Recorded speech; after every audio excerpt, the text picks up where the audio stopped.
Clarity by Dragons and Chapter 7 Choice. Naruto slammed into the tree behind him with a painful grunt. Slowly, he straightened himself to look up at his opponent. He moved just in time as the blade came down onto him. He recovered quickly and moved forward to strike the assailant. They easily deflected his shot and kicked him back once again before charging. He pulled out his trench knives to get in close. This proved futile as his opponent would block and deflect most of his attacks. He wouldn't deter, however, and continued with his onslaught. Finally, one of his attacks struck true, and Naruto watched as the assailant's throat slit open. Imagine his surprise when the wound closed itself and they continued fighting as if nothing happened. They swung their weapon before the blonde could react and sent him flying across the field. Naruto flipped through the air and ran into the fray once more. He stabbed them in the heart, he slit their neck, he bisected them into the middle. No matter how many times he managed to actually kill them, when he was lucky enough to get a hit in, they just got back up. "Why?" Naruto asked as they leapt into the air and slammed him into the ground. Naruto tried to get up. Why won't you die?" Ruby Rose did not give him an answer as she kept the barrel on his face. "Answer me," he said, his voice as neutral as always. Slowly the girl reached up and grabbed her face, and Naruto watched with fascination as the face slowly peeled back, revealing someone else under the skin, himself. Finally, he spoke. "Not again." He fired. Naruto's eyes burst open, having awakened from the strange dream. He couldn't fathom what had happened within it. His reaction, the face underneath, all of it puzzled him. Well, it was just a dream. None of it affected his reality. The niggling feeling at the back of his head told him otherwise. Clarity. You couldn't afford to take your eyes off the target. This was especially true in a primary academy like Beacon, as Ruby was discovering. As soon as she thought she had one problem pinned down, another one slipped from her control. This wasn't like the preordained home life that she'd been used to, where everyone got along hunky-dory and problems could be solved in the span of a 30-minute episode. This was like herding cats, an ironic comparison she wouldn't discover until later. First, there was school, but not just school because it consisted of homework and classwork, study and practice, the practical and the totally mind-numbing boring, hitting your head on a desk in order to stay awake. Oh, and maybe take some notes while you were at it. I think dog they were going to have a field trip soon. Then there were the things which happened in the peripheries, which were no less important than the scholastic workload. It seemed that every time she turned her back on them, her team developed into their own dysfunctions. Her partner was satisfied so long as Ruby kept her nose to the grindstone, but then her sister tended to go a bit stir crazy without Ruby to serve as a foil, and they called her the needy one. Then there was Blake, who made it bluntly clear she was perfectly satisfied on her own except when it came to sniping at Whis, who, frankly, made herself a target for criticism all too easily and without realizing most of the time. And that was just her team. Ruby had managed to put the whole murderous assassin thing out of her mind for the moment, but she could hardly consider herself a good person if she were to keep ignoring the obvious plight of other students, and fellow team captain especially, for John had been perking up in the afternoon following the lunchroom incident. The next day he went right back to his passive-aggressive moroseness, except this time he seemed even more resigned to be miserable. If this fact wasn't abundantly clear based on his attitude, John had taken to hanging out with Carden of all people, and despite her best hopes, even Pyra didn't seem able to pick her partner out of this slump. "I don't have time for this." Honestly, she simply didn't want to.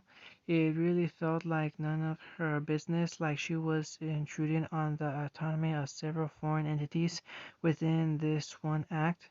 But could she really just sit back and watch while she had the power to do something? No. With a deep breath through her nose, she knocked on the door, which looked exactly like her own team's dorm, but was somehow infinitely more menacing. The sound her knocking made was like a gunshot to her nerves, even while she was worried the room's occupants might not have heard her past the ruckus emanating from inside. No such luck. Before her second thoughts had time to act, the door swung open with a bang and a shadow clips her from the looming figure inside. No turning back now. I need to speak to Cardin. Clarity. Naruto sat amongst the council in silence. After completing another mission, he had asked for a moment of the council's time to discuss the inquiry that Namekuji had brought to him a few days ago. Now he sat in the room awaiting the response. Is this a joke? Jin was the first to answer. It is not a joke, Jin-san, Naruto answered. His eyes met Jin's with ease as the man snarled at him. This is a simple theory. Well, it's not even that, Jin growled. A child's rampant imagination at best. Well, we are dealing with children, the woman spoke, so we shouldn't be so surprised, she added snidely, especially when it comes from Team Kasai. Mocking his team was not surprising to him. Jin and Namari, the woman, if you remember correctly, in particular, the others typically stayed silent as they were now, though he wasn't fooled by their silence. He was no stranger to their hostility towards him. It was during this that he took in his surroundings. All the council was here looking at him with contempt. Or almost everyone. He looked over at the empty seat at the head of the room. There's something wrong with this picture. Where is Kage-sama? Naruto asked. Whenever the council met, the Kage was present. Kage was more important, had more important issues to deal with than listening to the rambles of an immature brat, Jin growled. I see, Naruto responded, making the intelligence gathering scowl even harder. Get out of my sight, Jin responded. Hi, Jin-san. Naruto nodded, then he was gone. That kid's nothing more than a tool that can't even be used properly, Jin grunted as he exited the room. Clarity. It was every bit as horrid as she expected. It was a boy's dorm, after all. But as she had anticipated, the musk of stagnant sweat and sprawling slovenliness wasn't the worst part. Even if she was horrified to discover the half-eaten contents of a cookie pack crunching underfoot, they were even more monstrous than she thought. No, not even the excuse of opportunistically cloying deodorant could conceal her trepidance any better than it could the almost overbearing stank. Worse than all of it was the way they looked at her. She tried to take her sister's advice and act like her usual airhead self because some males were gullible and liked dits. No, wait, not that advice. The other one. Assert herself, right. Act as if she were meant to be there, as if she owned the room and they were merely lucky that she decided to grace them with her presence.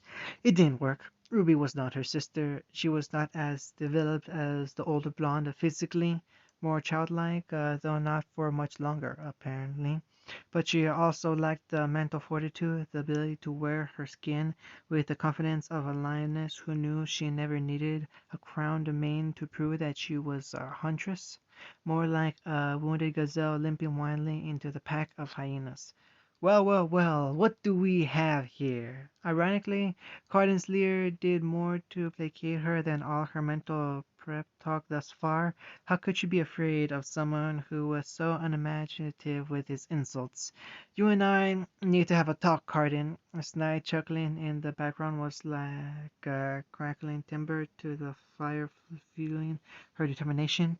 These weren't people who needed to be feared or pitied, just put in their place. Alone. Oh ho! Along with his teammates, Cardin whistled wolfishly at the innuendo, only they saw. Oi, boys, you heard her. Screw off.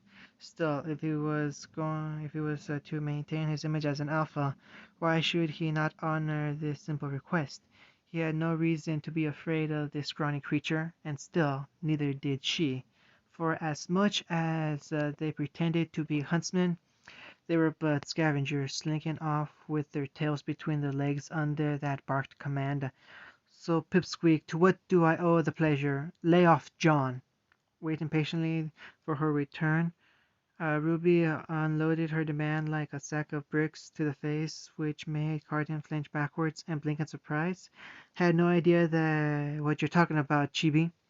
Can we not do this? Sighing, Ruby had expected a lot of her energy getting worked up for the inevitable confrontation and just wanting to end it as soon as possible. Something's clearly up with John. You're his bully, not his friend, and yet he's been hanging around you more than his teammates. It's obvious he's not happy, and it's just as obvious that you're behind it somehow. Why don't you ask your boyfriend if you're so concerned about him? It was impossible for Carden to tell if his jib had any effect, with Ruby's furious complexion covering up any hint of a blush. Besides, he's a man, ain't he? If he has a problem, he should bring it up to me himself. Carden shrugged apathetically and sat on the nearest unmade bed as if his unwanted guest wasn't even there, though he purposely reached down and adjusted his boxers, knowing that she was. This is between you and me now, Ruby asserted, trying not to blanch and run out of the room at top speed. She was ready to present her deal, and I prefer to keep this that way, which is why I wanted to be alone. It's for your sake as much as mine. Huh. Scratching his head with the same hand used to scratch his junk, Carden wasn't presenting himself as being that much more refined than the animals he loved to pick on. We deal, and you get to keep your reputation of being a big tough guy or whatever. That's it, he scoffed, pretending to rub his non-existent stubble. Doesn't sound like much of a bargain on my end. What else you offering? This was the hard part, the one she'd been preparing herself to for ever since reflecting on the confrontation in the lunchroom. Hate to say it, but you're not really my type. Despite this, his one-track mind was praising her like a prize cow and making no effort to disguise the fact. Despite this, despite her humiliation and rage and clenching fists that wanted nothing more than to punch him in his Jonas face repeatedly until all his teeth fell out so that he had to eat his medium rare steak through a straw, she knew she couldn't. Despite her sister's fussing, she knew how to handle people like this.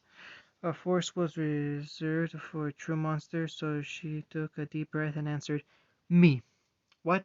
More surprised than when she stood up to him that day that at lunch Carden up got at her. You deaf or something, kid? I said I'm now pedo. I'll be your victim. You want to tease someone? You want to bully someone? You want to make fun or humiliate someone? Come to me. Gaining momentum, her voice took on more the tone of an order than a notice of surrender, and she jabbed a stalwart thumb at her heart. I'll take it on, whatever you got, and so long as you don't bother anyone else, I won't complain. You can tell me whatever you want about me, and I won't contradict you. I won't resist, and I definitely won't run away. Are you insane? Do you have any idea what you're saying? As incredulous as he was, there was a good chance Carden was asking this of himself. Disbelieving twisted his lips into a knot, which didn't stop him from running his mouth. Why the hell would you do that for a loser? It's not just for John, because in all likelihood he'd be just as upset with her if and when he found out. It's for the others who don't speak up, the ones who for some reason or another can't fight back. And yeah, it's for me too, because I'm not the type of person to just sit and watch as others get hurt. Well, alright then. Even with all the build-up of confidence, there was something undermining about Carden's malicious smirk that made Ruby all the more concerned. This had not been a good idea. So since it's not just for Johnny boy, you probably don't care about the fact that he faked his transcript to get in here, right? If he'd had any bit of forethought, Carton should have kept his mouth shut and just sat on this information until the opportune moment. He could have accepted the offer for impunity and strung her along for weeks, months even, only revealing the truth after he'd made her live in hell. Then the self-righteous brat would realize it all been for nothing and that she truly didn't belong. But Carden wasn't nearly so patient. He wanted instant gratitude, to witness the spark of horror within those bubbly silver eyes. He wanted to see the hope drain from her face in real time, like by pyromatic, or wants to watch a build like a pyromaniac wants to watch a building burn to the ground. Bring on the desolation. It was there, but only for a moment. So what? Choking on his own laughter, Carden had no response to this very simple question and stared at Ruby as if she just poisoned him. I told you this is between you and me now. It doesn't matter, and even if it did, it's none of your business. What, but, and I'd still do it for John because, unlike you, he's a good person. Though she had no desire to get anywhere near the older boy, Ruby took a menacing step forward and brandished a finger at Carden that might as well have been a sword with the way he cowered under it and opening remarks of her diatribe. Sure, he might not be the best right now, but he's getting better. That's the whole point of school, isn't it? I mean, why else would we be here? In fact, why are you here, Carden? As far as I can see, all you want to do is hang out with your buddies and make everyone else miserable. Tell me, what does any of that have with being a huntsman? Do you think being a bully makes you smart? Witty? I get better grades than you. You think you're strong? I'm sparring in sparring classes. You're right there at the bottom with John. The only difference is that he's actually trying to learn and improve himself, while you just sit there coasting on whatever butt kissing got you in here in the first place. In fact, Carden was no longer sitting, but reclined on his bed, while the diminutive girl towered over him. Things like height no longer mattered under the unrelenting weight of her argument.